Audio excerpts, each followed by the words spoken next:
here. That should be Instagram good to go. I just like making sure the YouTube feed is working before I get too far ahead of myself. And we'll get started in just a second. So one more little refresh. My mic is hopefully in good shape this week. It's been a long time coming. I've had a lot of mic issues and not been happy about that. I'm just doing a quick check. It looks like LinkedIn chat is not working, so I'll be trying to watch LinkedIn specifically in the comments. Yeah, I don't know why this happens, but I'm using Restream to kind of monitor a few different platforms, and I can see that LinkedIn's not coming through. So anyway, I have it up on one of my portions of this 48-inch monitor. It's it's in front of me, so it's there. But okay, I think we're going on everything. So today I'm going to be talking about imposter syndrome. So that's the name of the topic today, and I think a lot of people have heard about imposter syndrome, especially in software engineering, right? We talk about imposter syndrome a lot, and I think that what I found interesting as of late is I see more people having comments about what imposter syndrome is, some people saying imposter syndrome isn't a real thing. So I want to kind of get into all these details. I've written about imposter syndrome before, I've made videos about imposter syndrome before. I mentioned on last week's stream that this past week that went by, I re-interviewed one of my former interns back at Magnet Forensics, who is, someone I look up to for imposter syndrome. We kind of sent her out to a women in tech conference, and she came back to teach us about imposter syndrome. So she's awesome. She knows all about it. Hello, Maria. Good to see you. Thanks for joining. Yeah, so we're going to talk about imposter syndrome, and I did write about it in my last newsletter. So if you like this kind of stuff, I do have a newsletter that I put out weekly. It's totally free. So if you don't like that kind of stuff, that's cool too, because you can join me on these live streams. But I also got some questions that were submitted to me ahead of time, which is awesome because when you have an audience that's kind of in different places in the world, like I know there's folks from the UK and there's people from India, like there's going to be interesting times for people to be able to try and get online, join something like this. So, thanks for sending questions ahead of time. I do appreciate that. And I wanted to also call out that I am watching the chat. I do want to make sure that I can answer your questions. Maria being on LinkedIn has proven that I'm able to see the stuff from LinkedIn if I watch LinkedIn, so that's good. But yeah, please do ask stuff as I'm kind of blabbing along here, and I'm happy to answer, even if it's not related to imposter syndrome, right? I like doing these live streams for all of you, so hopefully the topic is of interest, but if you kind of want to shift gears and you have questions about other stuff, please just let me know. I'm happy to kind of chat through that and see where things go. Okay, so with that said, imposter syndrome, I actually want to kind of start with the questions I received because they were some really good ones, and I just reorganized them and they kind of flow in the same direction that the newsletter article I wrote. So I figured I might as well just dive into these because it's pretty cool. Okay, so let's, I think, start with a working definition of imposter syndrome, right? Because like I said, some people have probably heard about this. Other people maybe not. There's going to be people that watch this that are going through imposter syndrome and they don't even know that it's a thing. And so this might be might be kind of helpful where you're like, oh crap, like that's why I feel this way. And like I kind of said at the beginning, it's really common in software engineering, but it's not something unique to software engineers. It's not like imposter syndrome is like, you catch catch a disease or something for being a software engineer. It's nothing like that, but it is very prevalent in software engineering, and we'll kind of talk a little bit more about maybe why that's the case as we go through this chat, right? So the question that I had was, how would you describe imposter syndrome? And it's a two-part question, but I'll start with that. So how would you describe imposter syndrome? And when you look up imposter syndrome, it is basically the feeling that you are not adequate despite the fact that you have the skills and experience outward that prove otherwise. And I think that it's important to get this definition clear, because when you see people talking about imposter syndrome, like this, again, this is according to the internet. Maybe there's other people that have different definitions and whatever. We haven't really aligned on a good one, but this is the working definition that I use. And there's an important part in this definition that I want to stress, because some of the things that I've heard recently is, something along the lines of imposter syndrome is not a real thing. And people that feel, air quotes, imposter syndrome are technically imposters themselves. And they end up saying, like, yeah, these people are really the imposters because they don't have the skills.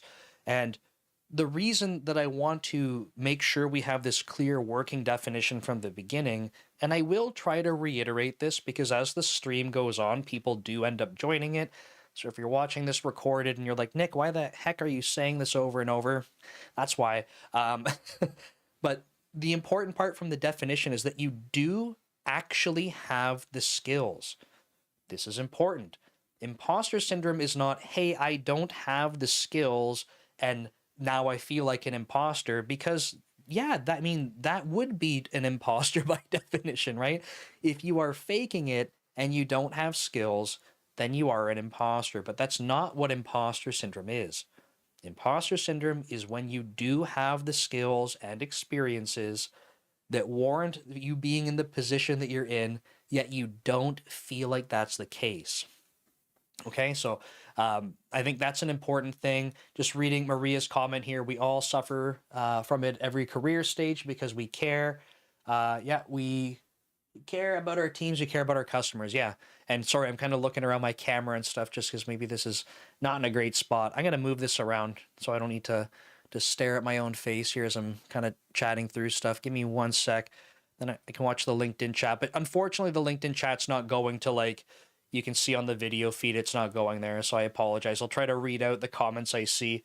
And I think there's a little more in, yeah, we care about our reputations as well. Yeah. So imposter syndrome, we do care about things, right? So imposter syndrome stems from, or sorry, is the fact that we do not feel we have the skills, or we don't deserve to be in the spot that we're in despite having these skills.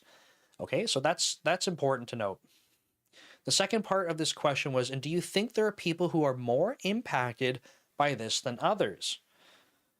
And I think the answer is yes, but it's going to take a little bit of kind of like navigating this topic to see why that might be the case. And I'll preface, like, I'm not an expert, I'm not a professional. I haven't studied psychology. I haven't done tons of research on this. This is from lived experiences over the past 12 plus years after being, graduated from university, being in the industry, managing teams for those 12 years as well. So this is coming up from lived experiences and things like that, right? So my own call it research and own reading and stuff on top of that. But certainly, I don't have formal education in this. It's not something I've studied specifically. But are there people who are more impacted this than, oh my goodness, are there people who are more impacted by this than others? I think the answer is yes.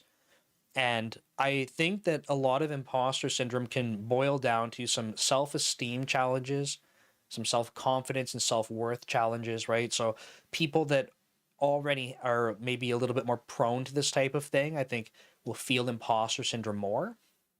I don't think that they're the exact same thing, but I think that those types of things make you more prone to imposter syndrome.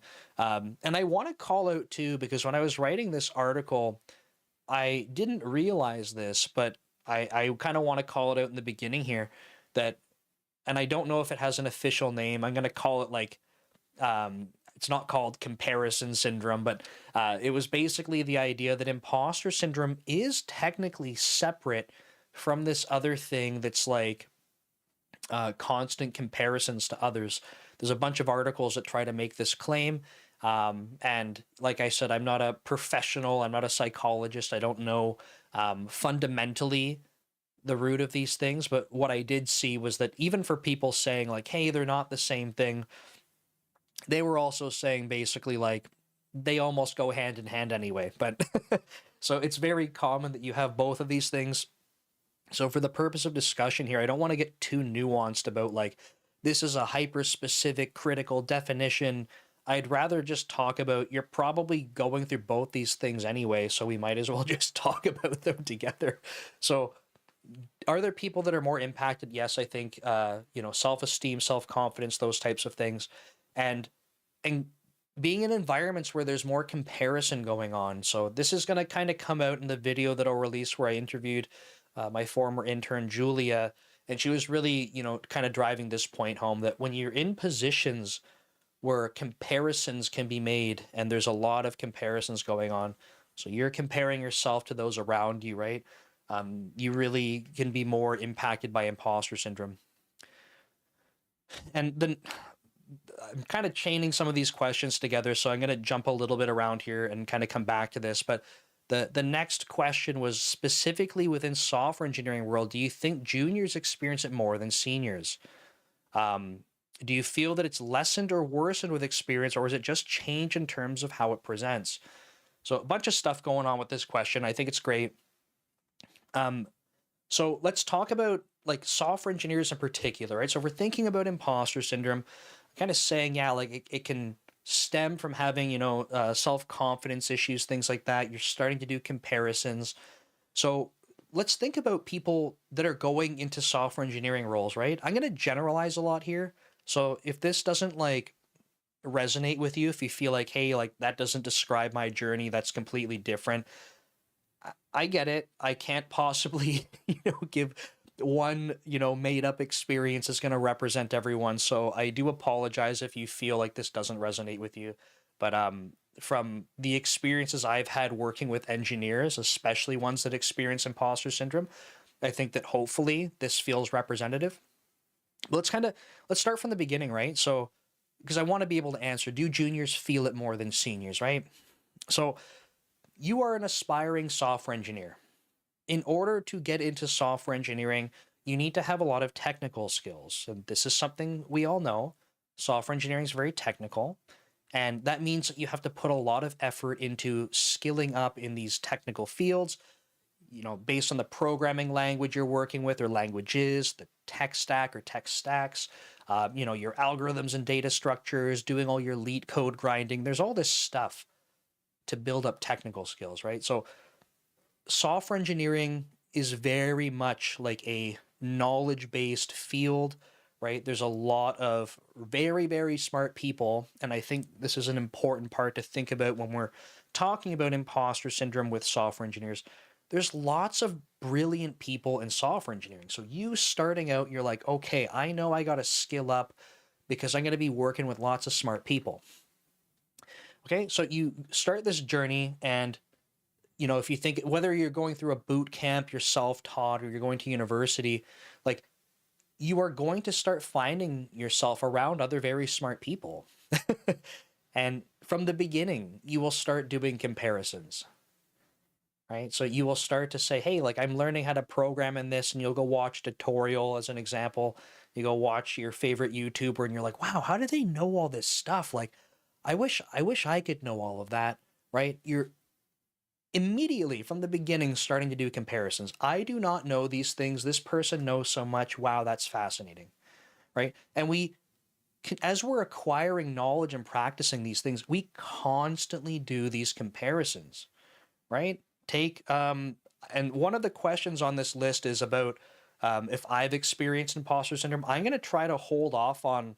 I'm going to go through a huge list of imposter syndrome things that I felt in my career. So I want to hold off on those for my personal experiences until later. But let's take someone that's going through school, right? They're taking formal education route. This could apply to a boot camp as well, right? So imagine you're in your boot camp or you're with other software engineers in school, and you're going through classes and stuff, and you got someone in your class or multiple people in your class, and you're like, wow, like these people are so good at this. Like, why is it they can just get these concepts so quick, right? Again, you start to do these comparisons.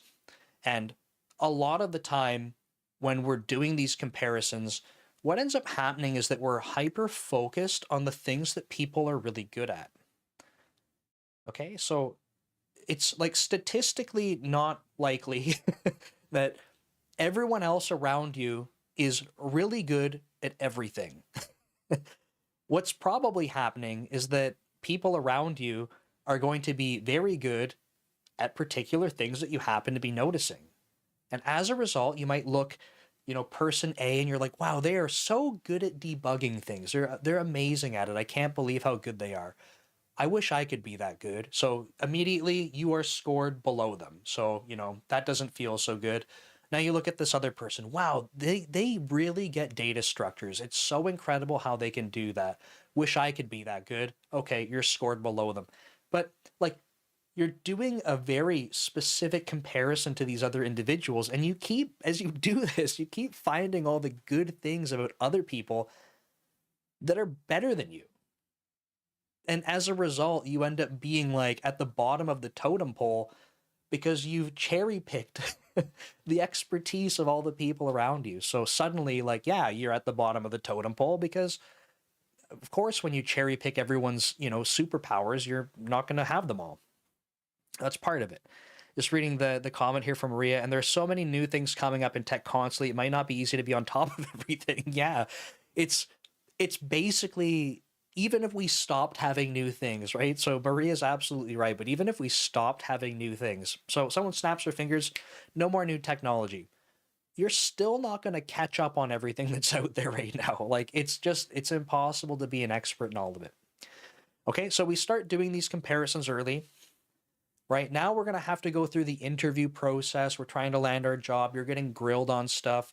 And, people are testing your knowledge, right? Like they're testing to see if you're good enough. And you might have done all the practice. You might feel confident, and that's good, right? So some people will even feel like as they're going through interviews, they might be going, man, like, am I really cut out for this? Because that's the feeling when you have imposter syndrome. You start to go, like, am I good enough, right? And the reality is, depending on the person, we have to assume based on the definition here that you have acquired the skills, right? So this is part of what we need to assume in this conversation. So yeah, you might have been, grinding leak code for your interviews. You might have been, actually building software applications and language and tech stack that you're interested in. Awesome. So you might be genuinely acquiring these skills. And again, we're taking this sort of junior software engineering kind of mindset here. And you're starting to feel this even during your interviews. And let's say you go through interviews and you ace all of your interviews. Now you have multiple offers. Great. Right? That can feel like, okay, like deep breath. Okay, we're making progress here. You accept an offer and you start working at a company. What happens then? Now you're at this company, you've done it, you've been validated because you've been hired, you've demonstrated your skills and or experience, right? You're good. You have a company that's told you, we think that you're awesome enough to be here with us. Great. And then you start to work and you start to do the comparisons again. You start getting your first assignments and you start going like the pressure mounts like, okay, now I have to perform, I have to do this. But all these other people on the team are so good. You're not good, right? That's how you feel. Like, I'm not good at this. And then you start trying to make progress, and as you might be getting stuck on a couple things, which, I mean, expect it's going to happen. You're brand new, right? You should be likely making mistakes when you're getting started. It's okay. But you start to kind of get tested this way, and you're like, oh crap, like, am I cut out for this? But the reality is, you have the experiences, you have the skills, the company vetted you, the people interviewing vetted you to say, yeah, we think this person's good to go, right? And here you are going, I don't know. I don't know if I'm good enough. So I think it's very prevalent with juniors. Very. But there's something extra fascinating about imposter syndrome. And it is the thing where, like, imposter syndrome's not permanent, but imposter syndrome does keep coming up. So you might kind of get over this hump where you're like, okay, like, and I personally, I think a lot of it comes down to building up self confidence, self esteem, self worth. That takes time. So say you get through this hump of feeling this way. Now all of a sudden, You know, you're becoming more senior, you start getting put into new situations, and it starts happening again. And one of the things that's fascinating about imposter syndrome in the sense is that, like, you get dropped in these new situations and you start feeling it again, and you have even more experiences, right? You're even better now. You have more skills and more experiences, and you start getting pulled out of your comfort zone. And at the first sight of like, hey, this is kind of challenging, like I don't have this exact skill, but you have all the other supporting skills and experiences, you start to second guess yourself. And when we think about comparisons, like one of the things, if you read about imposter syndrome or you watch videos on it and stuff, you'll find, and this, I think this is, I'm going to say super cool, but I don't mean in like a good way. I think like fascinating and interesting. The, the more successful you become, the more like imposter syndrome scenarios you encounter. And again, when I was chatting with Julia about this in our video interview earlier this week, one of the things that came up was this idea of like, you have, as you become more and more successful, you have fewer people to compare yourself against. And they are also like as amazing as you, but in different things. So they seem so much more amazing when they have things that stand out that you don't have. And you start to go, I don't have that. Am I worth being here? So yeah, like, you know, and I see in the chat from Twitch, thanks, Bad Cop. I feel the same way, and I'm not a junior, right? Like, you don't need to be a junior. So the question was like, you know, do you think juniors experience it more than seniors? Maybe, maybe, but I think it's like maybe it's because it's all of it's so new, and maybe there is less like self-confidence because you don't have as many experiences, right? I think that's maybe a way to rationalize that. Again, I don't have stats on this. This is my kind of perspective and you know, my opinion on it from my experience. But certainly, it's not limited to just juniors. People go through it all throughout their career. It keeps coming up. So the next part to this question was, do you feel that it's lessened or worsened with experience, or has it just changed in terms of how it presents? And I think the answer is like maybe a bit of both. So I think that the more experience you have, I kind of want to think of, I don't know a good way to like represent this. I don't think I've done a good job ahead of time trying to like rationalize how I might explain this, but like when you experience imposter syndrome, I kind of attribute it like fundamentally being a self-esteem, self-worth kind of thing. You know, you're doing the comparisons, you're saying, I don't think I'm good enough. And if you can demonstrate to yourself, because when it comes to self-esteem and self-worth, it doesn't matter if other people are telling you, oh, you're so good.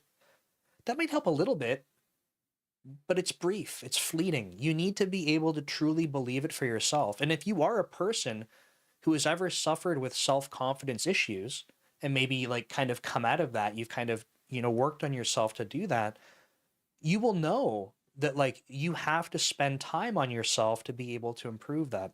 So I think building up these experiences, you have more evidence to yourself like, hey, I know what's up, right? But what's fascinating about this to me is that that helps in a period. And I mean, the experiences and skills you accumulate, you keep those.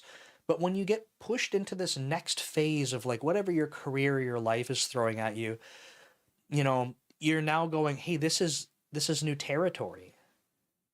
And you kind of go through this phase again where you're like, okay, like am I, they gave me this project. Am I able, like, am I worthy of this project? And you start doing it again. So yeah, I think it gets better. Like experience should help, but when you get newer experiences and new things to kind of live through, imposter syndrome can show its face again. So that's the last part of it was like, has it just changed in terms of how it presents? And that's why I think the answer is both, because I think it comes up again, and even though your scenario is different, you go, oh crap, like there's that imposter syndrome feeling again. So Maria says, There are three things that help me make peace with my lovely imposter beast. I love that. Okay. Mindset shift. It's not about me. It's about the people I serve and a higher value I'm working towards. My why. Yep. Discomfort equals potential growth. I love this. When I'm terrified of something, I know that's exactly what will bring me growth, and I jump without hesitation, still feeling uncomfortable. Always learning. I'm going to come back to this one when I go through all of my imposter syndrome list. So that's a really cool one. I definitely, that resonates with me. And then tracking small wins daily. It creates the habit of noticing the progress made step by step. And yeah, so one of the questions we'll get to is like, how can you work on it? And as Maria called out, that's actually something that Julia, who I interviewed, she also said like one of the things that she actively does is kind of like, making note of these things where it's like you can, and this is going to look different for everyone, right? But like if you're kind of going through this, you could make little notes even every day, right? Like, what did you do today that was good? And like I said, it can look different. Maybe you don't do it every day, but having something you can refer back to is tangible evidence so that you're not like, oh, like, I'm not worthy. I haven't done anything. I shouldn't be here. I don't belong. It's like, yeah, but you have this list. You've been literally building a list, and it's a good way to remind yourself. So that's one of those techniques where you are the one reinforcing it, not someone else, like external validation coming in, right? Going back to self esteem, if you're the kind of person who has low self esteem, it doesn't matter. Like, briefly, your best friend say, no, no, like, you're awesome. Like, you have all these good traits, right? You might go, yeah, like, that feels good, but it doesn't fix your self esteem, because as soon as they stop telling you those things, you go, where is that? I need that. You need to create it for yourself. Okay. So I think the tracking small wins thing can really help. Let's keep going here though. So I love this one. What is the opposite to imposter syndrome? Um, okay, so I don't know from like I don't know, like a psychological perspective what the opposite is, if there truly is something like an opposite, but from like I don't know, observing the way people interact, like on a, interpersonal kind of level. I think there are people that are overly confident and not self-aware, is maybe how I would put it. So there's I don't know, there's like a persona, if you will, in software engineering. Um, so I don't think it has to be this extreme, but one of the personas that comes up is like, it's called the intelligent jerk. I'm not gonna curse because this is going to YouTube as well. Um, but like, intelligent and then a-hole, right? Like that's another way that people will call this persona. And it's someone that's very intelligent, they're very skilled, right? But they kind of lack self-awareness and like maybe interpersonal skills. And one of the things that happens is that they're very difficult to work with. In theory, if you could give them an isolated task and you were like, look, you don't have to interact with anyone. Here's everything you need. Go build it. They could deliver something absolutely amazing because they're brilliant. But they're very difficult to work with. And I think this type, like a persona like this is representative of sort of the opposite of imposter syndrome. So it's not a self-confidence issue. It's quite the opposite with these people, overly confident, and they do have a lot of experiences. They are very intelligent, so rightfully so that they should be like, hey, I'm confident in these things, but it's overconfidence and not willing to listen to other people, not willing to collaborate. It's kind of like they kind of steamroll conversations. And if you're thinking about someone with imposter syndrome, some of the ways that they might interact, they might be like, well, I don't want to speak up about this stuff. Like, you're kind of like afraid. So I don't know if I can say that that persona is the exact opposite, but I view that as something that looks like the opposite to me. Um, Another question here. Do you think social media has made imposter syndrome worse? The answer, in my opinion, is absolutely yes. And the reason why is that it comes back to comparisons. Because what you see on social media is generally people's best. And this is not just like for software engineering.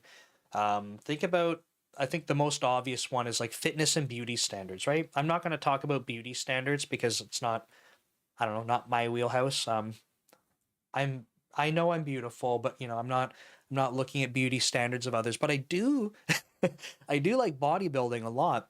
And as someone who has been in the gym for, 20 plus years, bodybuilding for, let's say, half that, like the standards of people's bodies that we see on the internet are like not not okay in terms of being representative of year-round physiques that people have.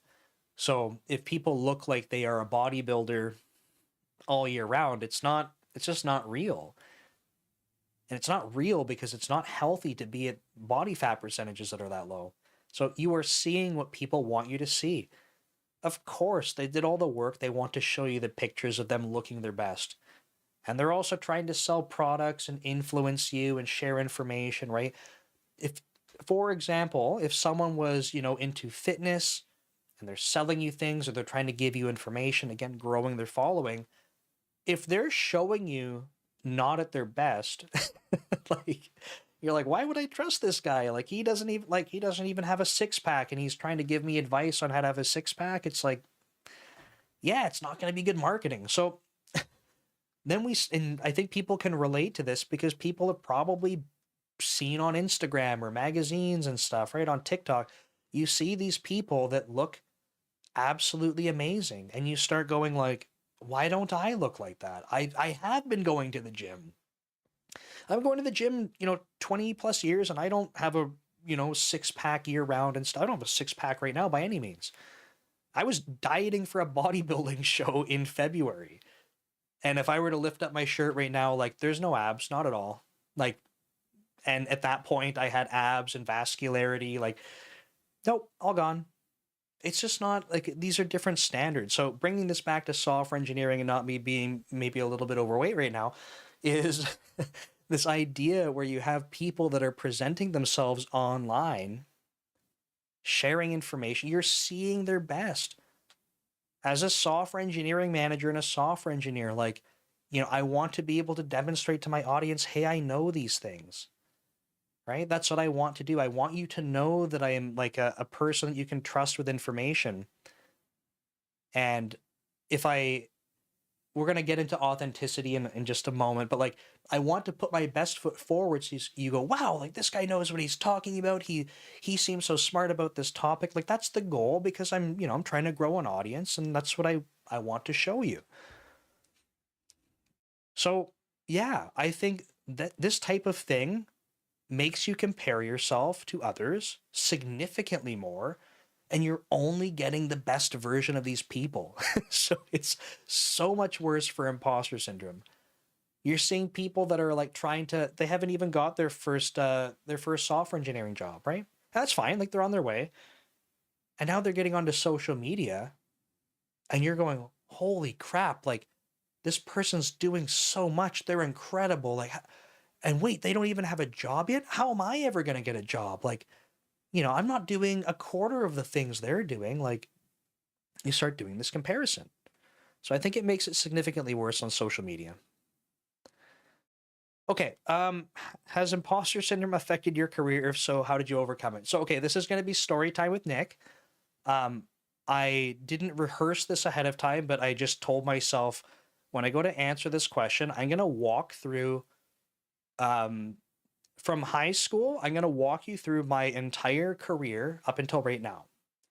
So bear with me because I'm going to have a lot of ums and ahs as I'm trying to jog my memory. I'm getting a little bit older now. I'm going bald. I got white in my beard, so it doesn't come back as quick. But we'll get there.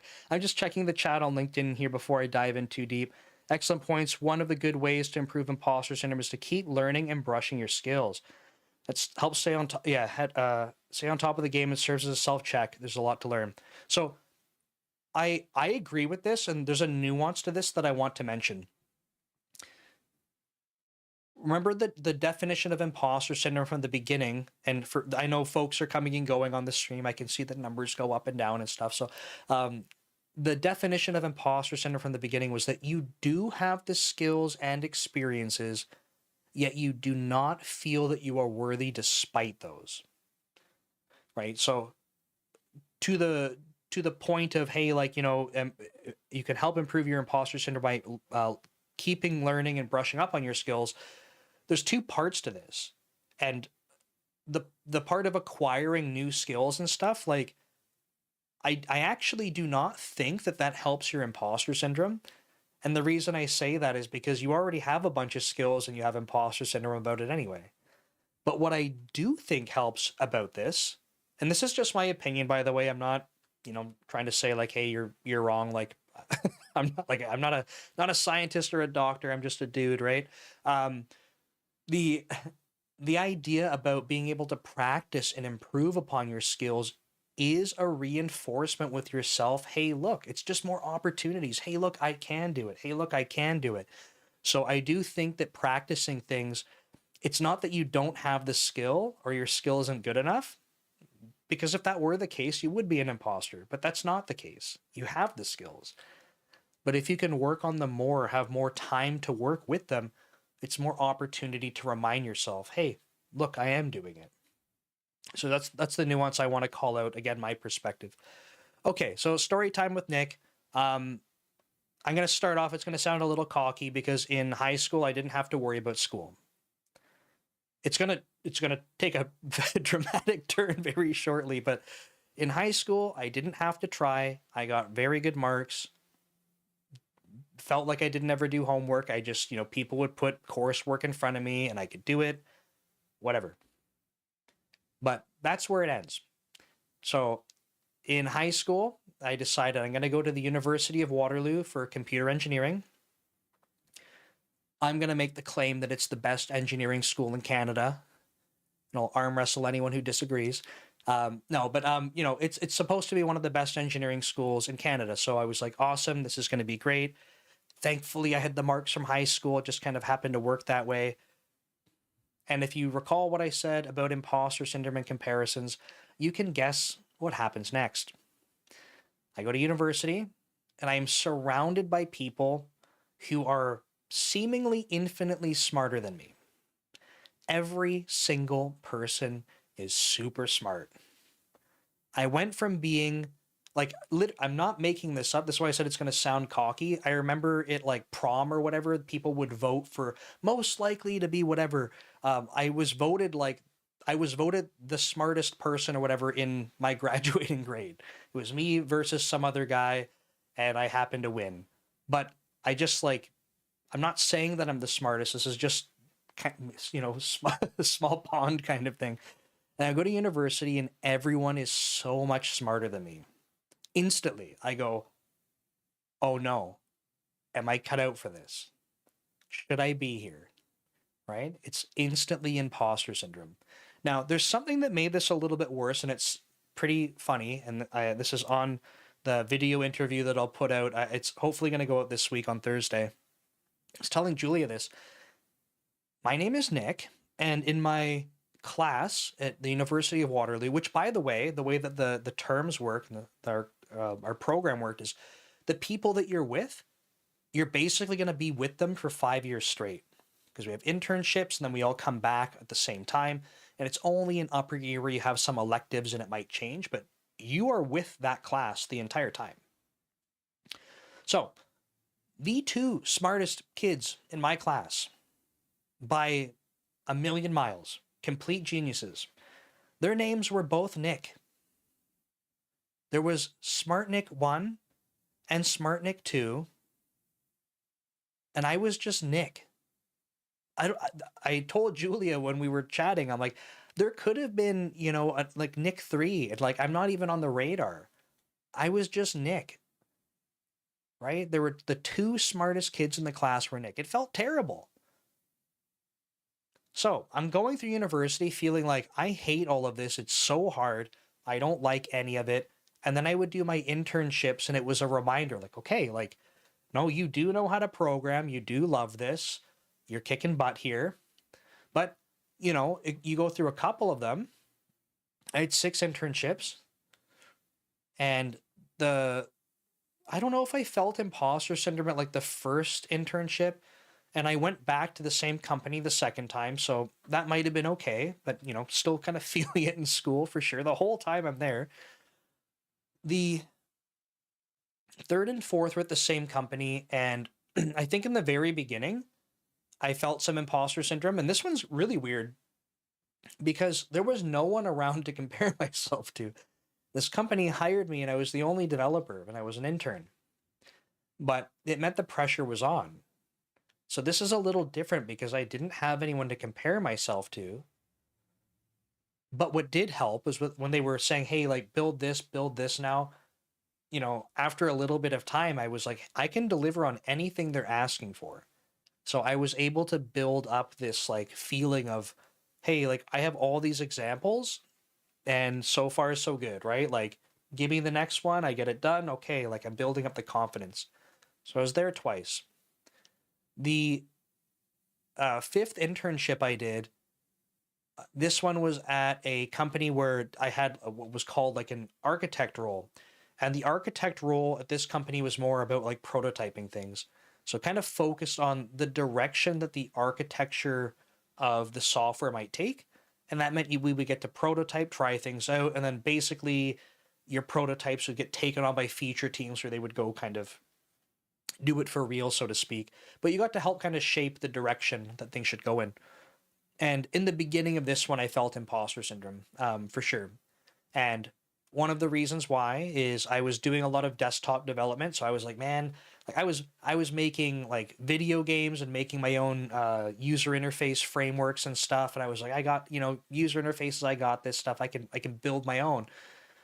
And I remember being at this company and I was designing basically software that you would use as a bank to design the ATM screens.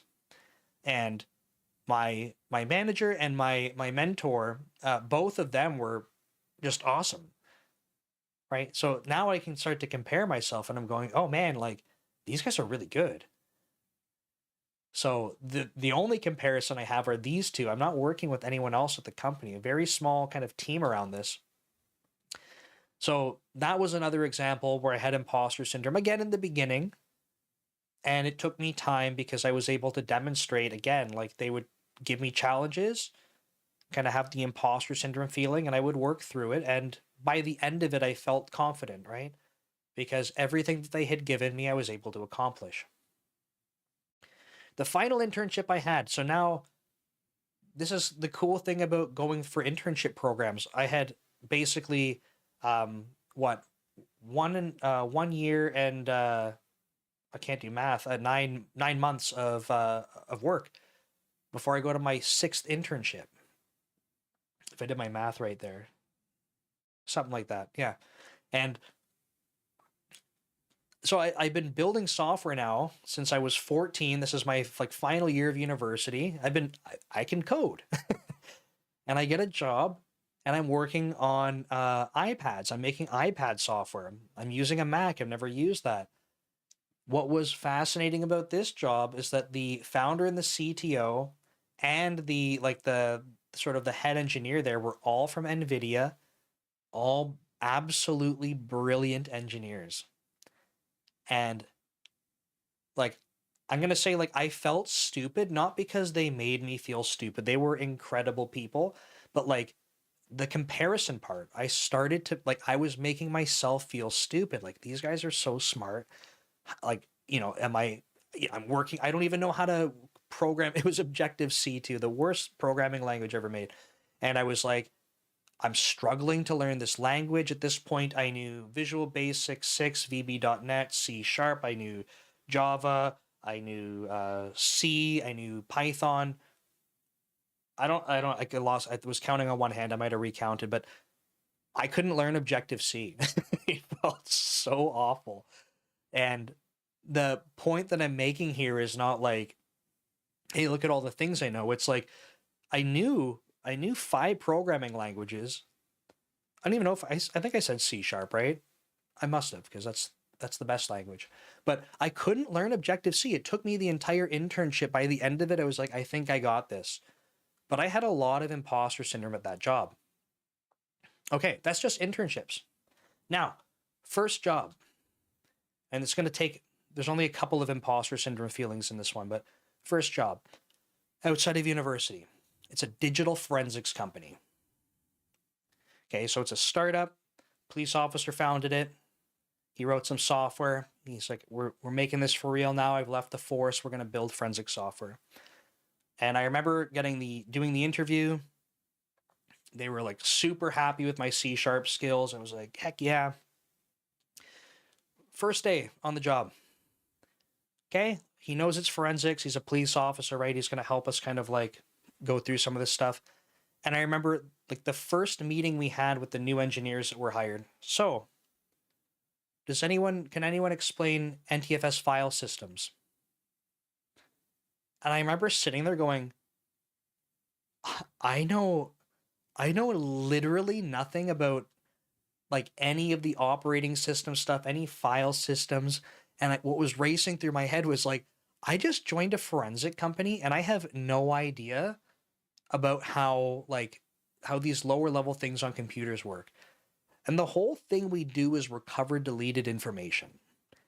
I'm like, oh no, what have I done? And this guy was, a police officer that worked on the force doing digital investigations. He'd built this software. And I'm going, oh no. And what about these other guys that just started with me? They're kind of nodding. They're like, yeah, I've heard about that. Like, I'm kind of like, okay, they're not experts, but like they've heard about these things. I don't really know what these things are. So yeah, I had imposter syndrome right at the beginning of that. But um, I had about 8 years at that company where because I was able to work on so many different things, uh, I was I was fortunate to kind of dodge a lot of the imposter syndrome stuff along the way. So that was really good for me at least, and not having that feeling. One of the things that was not good about that was it made it kind of like less relatable. I don't know if I went so far as being an intelligent jerk. I hope not. I think that people that I've worked with hopefully wouldn't say that about me. But um, I didn't feel imposter syndrome for a good chunk of that. Um, there were times, especially on the manager side of things, because what was unique about that job was that I was an engineering manager very shortly after I was hired, like pretty fresh out of university. And so at the time they were calling them team lead roles, but I had like I had almost 13 people reporting to me at one point.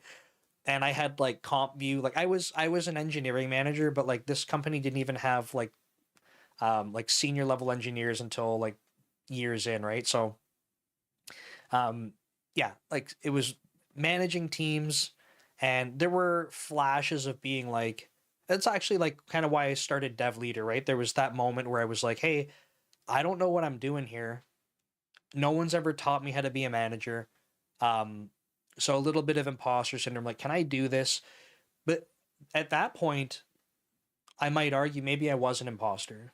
I was an imposter because I didn't have the management skills yet, right? I think that's probably fair to say. So I had to work on those over the last 12 years. Then let's go to Microsoft. Okay. So I, get my job at Microsoft. I'm hired at principal level as an engineering manager. And at this point, I had built tons of digital forensic software. I have 2 patents for digital forensic software. I'm waiting on the other 2. They're filed, but I don't know if they're ever going to reach out to me and let me know if they went through. And I haven't checked to see if they're online yet. But anyway, so I have 2, potentially 4 patents in digital forensic software.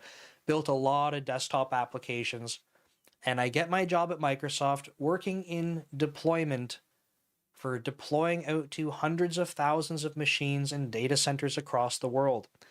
Guess how much deployment experience I have? The correct answer is 0.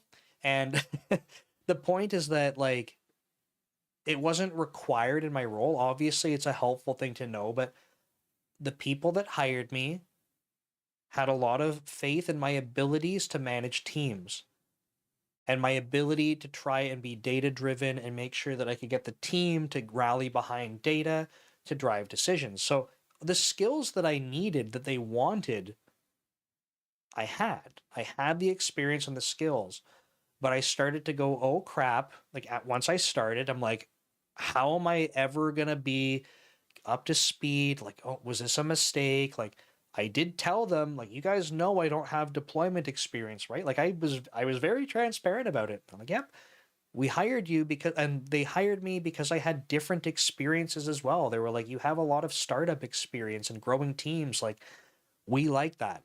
So I'm getting this, external reinforcement, and it's still like, I don't know. And that took a long time.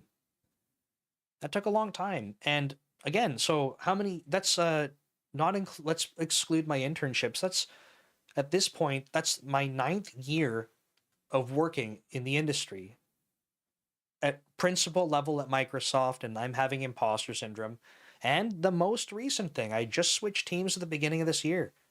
I moved on from deployment to our routing team in Office 365. It's all new to me.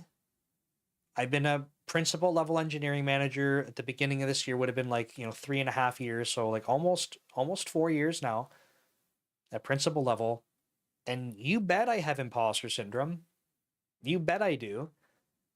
Now, fortunately, because I've encountered it so many times, kind of like what we've been seeing in the chat and stuff, like what can you do about it, which we're going to get into after I'm done blabbing here in just a sec. There are things you can do. There are ways that you can remind yourself. There are ways that you can try to build on your self-confidence. And I am someone that suffered, wow. That's not the right word. Struggled a lot with self-confidence, self-esteem, things like that, especially younger or earlier in my life. So I know what it's like to try and, step back and work on that, and taking years to kind of feel like I can be, confident and comfortable with different parts of my life.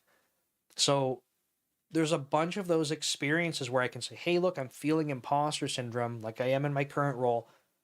But okay, let's remember, like, you had these other successes, you have these lived experiences, you should be okay, right? And it's just this reminder. So still experience it, but you can keep it at bay.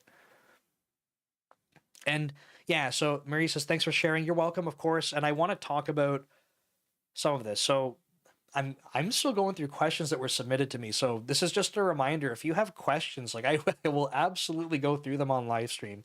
So do you think there's a cure for it completely? No. No, I don't.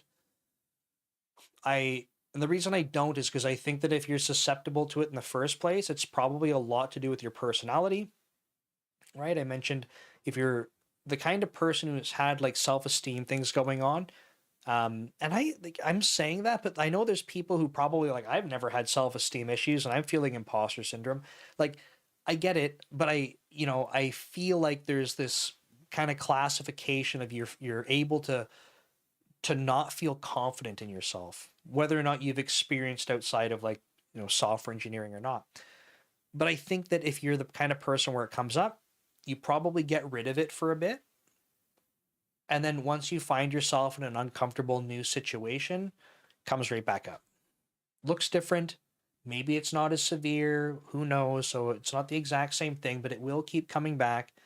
And you have to keep kind of living through these things to remind yourself, like, you are where you are because you are so awesome. Okay, the last part. What are your tips for overcoming imposter syndrome? Any strategies you personally use?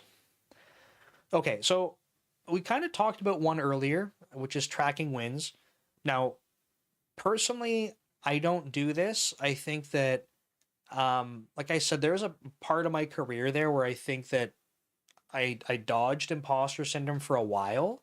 Like after my internships and stuff, I think I dodged it for a while. So I don't have a lot of practice personally in that period of my career. And by the time I got to Microsoft and like started to experience it again, I think I was fortunate that I had a bunch of working at a startup for that long. It was like 8 people or so when I started there, and it was like almost 300 when I left. I got to see a lot of stuff. So a lot of different experiences. So I could draw on those things and say like, man, like I've worked a lot. So when I feel it, I can at least reflect on different things. So that's helped me. But for other people, if you're able to reflect on, your positive experiences, great. If you're not, maybe you're still kind of building up these experiences, which is okay. You might truly have experience and skills, but you're not like they don't feel concrete to you. You can't just recall them and like say, "Oh yeah, yeah, I got that." So yeah, writing down wins I think is a great one. Um, I think my personal opinion on one of the best ways, and this is why I wanted to kind of go through my story time with Nick scenario there. I think one of the best ways to to help with imposter syndrome is to share it.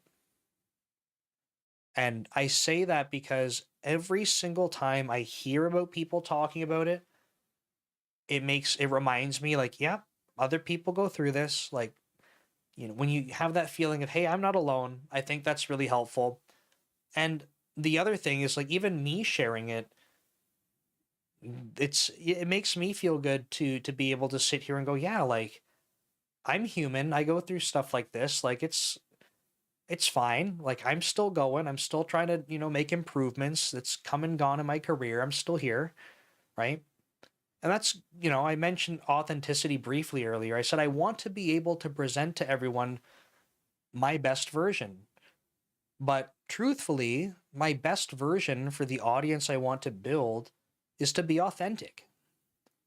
And that means that I need to tell you my truths. I need to be able to tell you, look, I feel imposter syndrome. There's a lot of stuff I don't know still. There's a lot of things that, keep me up at night and scare me and all that kind of stuff. Yeah. Like it's, we're human. So I want to be authentic with you. And I think that it helps other people to hear, oh, they go through imposter syndrome. I can remember people that I look up to with many more years of experience saying, yeah, here's my experience with imposter syndrome. And you go, really? But you're so good, right? You've accomplished so much. How do you have imposter syndrome? It's because we all go through it. So I think sharing's a really good one. Um, One thing when I was talking with Julia, this is not like it's sort of an initial step. It's kind of like the recognition of it, right? So if you can acknowledge when these feelings are coming on, like, hey, I'm feeling like an imposter, I'm feeling like it's not, things aren't okay, like that self-esteem kind of part starts creeping up. When you start feeling that, if it's easier said than done for sure, but if you can start to at least try and recognize it and catch it, right? Doesn't mean you're fixing it. You don't have to take any other action right now. But when you start to go, oh, like, oh, that doesn't feel good. Like, I don't feel like I belong here. Just, if you can pause and go, oh, like it's happening, right? If you can start doing that, you can start to identify some things that trigger it. And I think at least having awareness around it gives you, at minimum, an opportunity to at least start to reframe things or at least start to maybe try and work on different behaviors, right? So you might be going, oh man, like I don't think like I belong here, whatever, like, and then you go, wait, why am I thinking that? And you go, well, I was just reading someone's, their code review and like, holy crap, like they know so much more than me. And like, you go, oh wait, I was comparing myself to them. Like I made myself feel lesser. And I think just this awareness of what's happening can help a lot. Then you go, okay, well, maybe I do need to go write something down today about a small win. Like, just it's little things like this because imposter syndrome isn't something where you just like snap your fingers and it's gone. And I think for people that overcome it and they're like, I didn't have to do anything. I'm like, you probably did. It probably took you some time and you were practicing some things that you weren't really being aware of, but like you had to build up your self-confidence until it just went away magically, right? But something happened. Inspiring stories, accepting that no one knows everything and remembering that everything can be learned. Yep, avoiding comparisons with others may also help to some degree to not experience the imposter syndrome. Having attitude that everything is figure outable. It's a good word. And being curious to know may help with this. Yeah, right? It's I don't want to sit here and tell people like, oh, here's a cure for imposter syndrome, because it's coming back. Like, there are things you can do to get you through the current bout of imposter syndrome, but it is, unfortunately, I hate to say it, it's very likely coming back.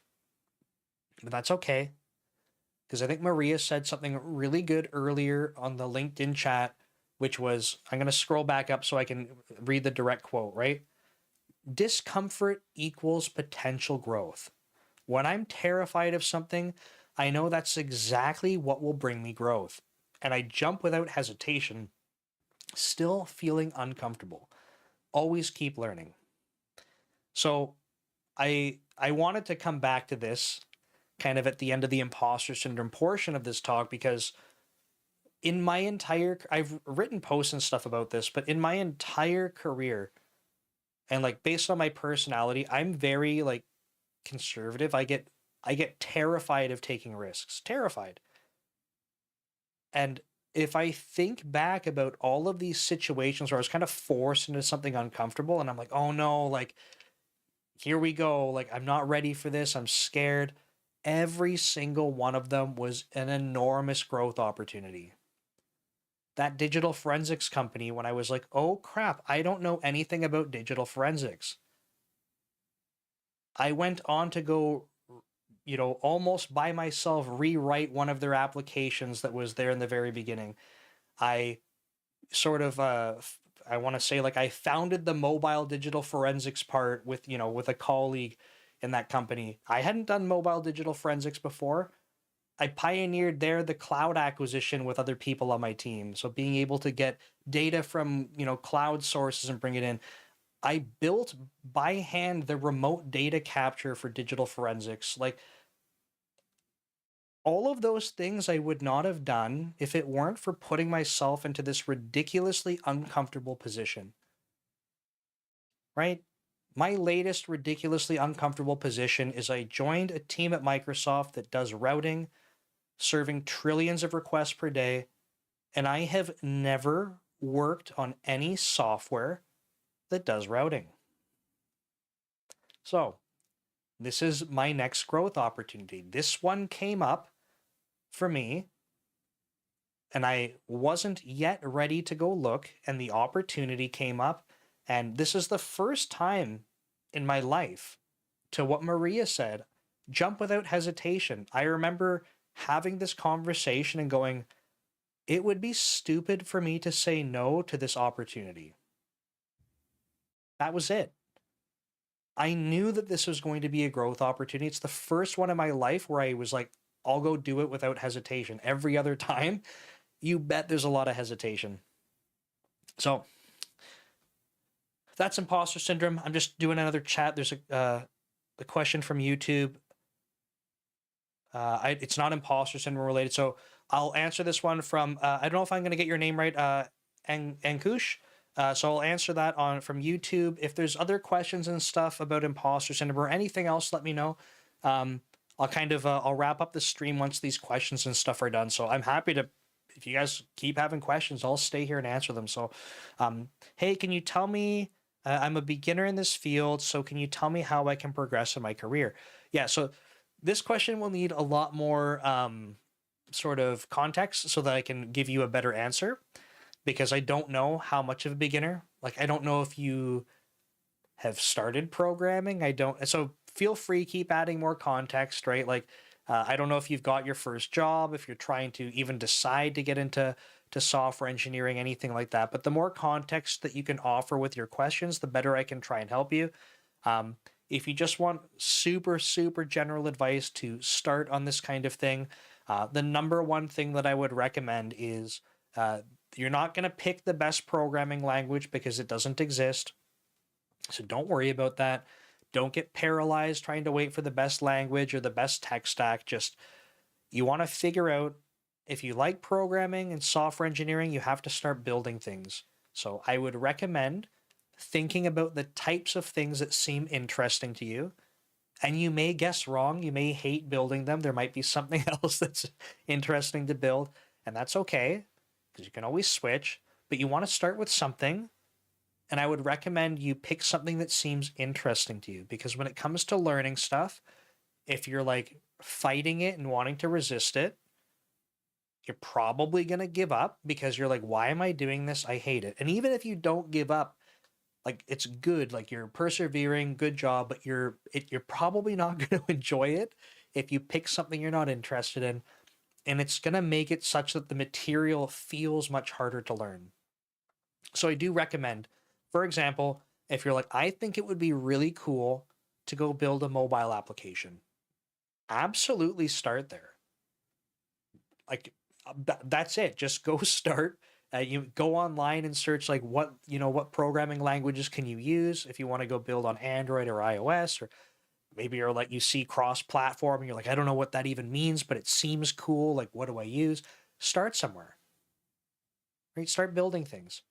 So you need to be making mistakes. So that's the other thing. If you want the only shortcut that there is in software engineering, and this applies to other things as well, where you need to spend time on things, the only shortcut is recognizing there's no shortcuts and just starting to put in the work as soon as you can, because you need to put in the reps. It's a gym analogy, but hopefully you get it. You need to put in the repetitions to be able to practice, because that's the only way that you build the mastery and the expertise. Unfortunately, all of us that have more time in the industry, we could tell you all of the things that we messed up on, right? But it seems like we all need to learn the hard way. And there's nothing wrong with that, because you genuinely learn things as you're failing, right? You try it, you mess up. That's okay. You figure out the right way to do it, try again. Cool. That's progress. That's learning. So that's some advice I have for you, but you're going to want to just get started. Try not to get paralyzed. Like, if you're going around asking places, hey, what's the best programming language? You're going to get a million answers. The only right answer is C#. No, I'm kidding. But like I said, you want to start in something that I think is interesting to you. I've been hearing and reading about the skill gap presenting in junior devs these days. Can you speak to what makes a solid foundation for a front end dev? This is one of the things I probably have the absolute least experience in. So this is from Neon Genesis Revelations. I apologize if I can't answer this properly or adequately. So I think, like, statistically, and this is, I was, having a couple conversations about this.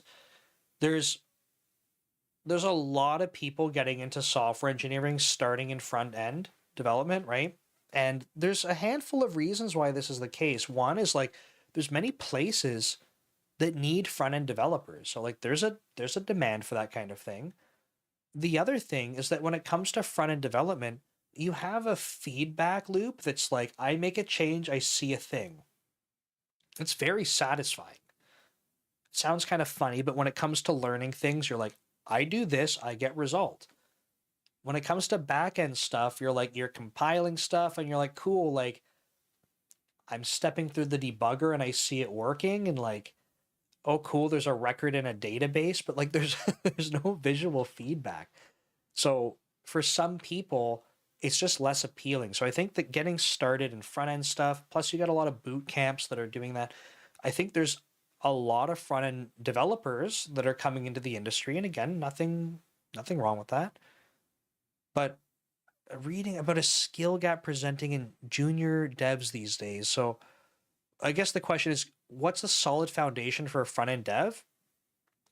Um, this is gonna, I mean, if you want like a specific framework and stuff, that kind of goes back to what I was saying just before this. Like, I don't think there's any single right answer, but, there's like React and JavaScript and TypeScript. I think if you, if you have that kind of under your belt in the beginning, you're pretty good to rock and roll. But I would say, like, going back to my comment about, there's a lot of people, coming into the industry with those skills, because there's so many people doing it. I think that what can help a lot, you've probably heard people talk about like or maybe not, so I shouldn't assume anything, but there's this concept of like being T-shaped. So the letter T, right? Capital T. So when you're T-shaped, you try to build expertise in an area. So that's the depth of expertise. That's the tall part of your T, the vertical stick of the T. And the other part of the T, the horizontal part, is your breadth of skill. And I think personally, if you are, starting off, and your T is going to be small in the beginning, and that's okay. But when you're building your expertise in the front end, I think there's sort of like this baseline set of, call them programming languages and stacks that you're going to want to work with. There's going to be companies that don't even care about React and JavaScript. They'll pick something else, right? Um, you know, I can't comment on those things because I'm not every company, but I think React and JavaScript and TypeScript is a great place to start. But if you think about being T-shaped, that's building out your vertical part of the T. You could, start to differentiate by doing, or at least thinking about some full stack concepts, right? So you're building the front end. What's going to be on the other end of that? I'm not saying like if you want to focus on front end, that's great. I'm not saying right or wrong here, but if you want to start differentiating, I think at the minimum, if you start going, hey, look, someone's clicking this, it's making a web request. What does it look like in the system when this web request is made? If you can start thinking about these other parts, and if you spend time building them too, even better. But I think that can really help build out an understanding of what the heck is going on in software, because these systems can get pretty complex. And then you can still focus your time on the things you want to do if you want to focus on building front ends. But I think having a bit of a understanding, at least, of what's going on behind the scenes can be beneficial. It doesn't mean you have to be a master at SQL queries and stuff, but like, having an understanding of like a request lifetime, hitting a database, where's the caching happening? Are we doing multiple queries and aggregating the data, not caching it? How many round trips? I think if you start to build up that kind of stuff, that can be very helpful, even if you only want to focus on front end. So I hope that helps. My experiences are not not in front end development, so copy that. MERN is the direction I'm going, and the T example is a good one. Cool. I'm glad that resonated. I've also heard jack of all trades, master of one. Yeah, yeah, because you'll hear like master of none kind of thing, but yeah, the reality is for the T-shape example it becomes like that, right? So to give you an example for myself, when I was doing a lot more software like I don't program at work anymore, but what it used to be was like basically anything in WinForms. That sucks to say out loud now, man. Okay. Yeah, it used to be like anything in WinForms. And then, at work, we were transitioning over to WPF, and I was trying to build all my own stuff in WPF. So I became like an expert in WPF. So this is, again, desktop development. This is the C# front end tech. But I hadn't done any ASP.NET at all at that point. I was very much like T-shape, super into WPF. And that's, kind of where I was at. And then, building out breadth and really like not even much in other programming languages. Like I really stick to C#, almost to a fault now, right? Because there's situations where I'm like, yeah, another language might be better for that, but like I could probably do it in C#. So yeah, I hope the T-shape example, I hope helps. I'm not even positive I want to end up going the front end, but as you said, the feedback was important for me to get started. Cool. Yeah, I mean, you got to try it. You got to try it, right? You might try it and go, this sucks. You might love it, but you literally do not know until you try. And I would say, if you're like, hey, this sucks, don't give up on software development, right? You may find that there's something else that really gets your interest in software engineering. Biggest piece of advice there that I could say is like, so, and this part's going to be kind of hard too because you don't get a chance if you're working by yourself, but you do need to be working with other people. So please don't get into software engineering if you think, hey, look, I never have to work with other people. This is perfect for me. If I don't know if Maria's still on the live stream, but you will find out very quickly You will be working with other people. So if you hate working with other people, you know, spoiler alert, you will be. But problem solving, I think, is another one. Hopefully, you love problem solving because a lot of the time, that's what it's going to come down to. So, analysis, pros and cons, problem solving, and then communicating these things with different stakeholders, whether that's other software engineers, your manager, other teams, project and product managers, customers, depending on where you're working. Lots of communication involved, though. So, if you try out the front end stuff and that's not really landing for you, keep those other things I said in mind, because if you're like, hey, like, yeah, that sounds interesting. I like problem solving. I like doing analysis. I'm okay to go talk with other people, or that's a skill you're willing to work on. It could still be for you.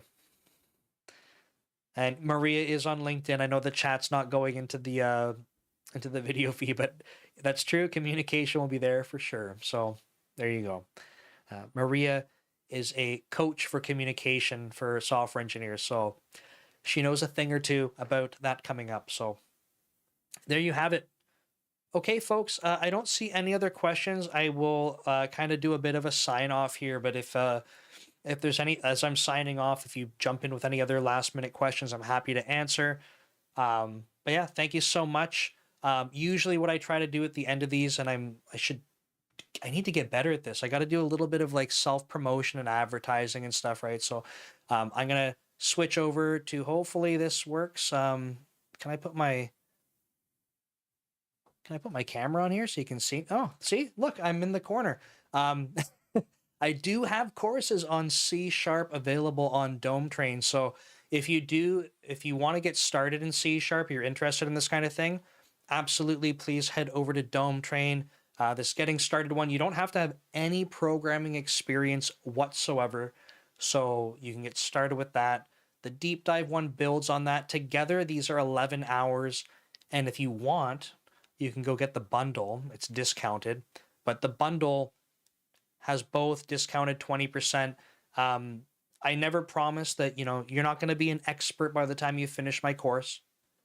I think that would be false advertising. You will be able to build C# applications. And even in my courses, I recommend to people, you should be building software. So follow along, program alongside, don't just watch. Oh, and my video's gone forever now. It's never coming back. One more time. Don't fail me now. There it is. Okay, cool.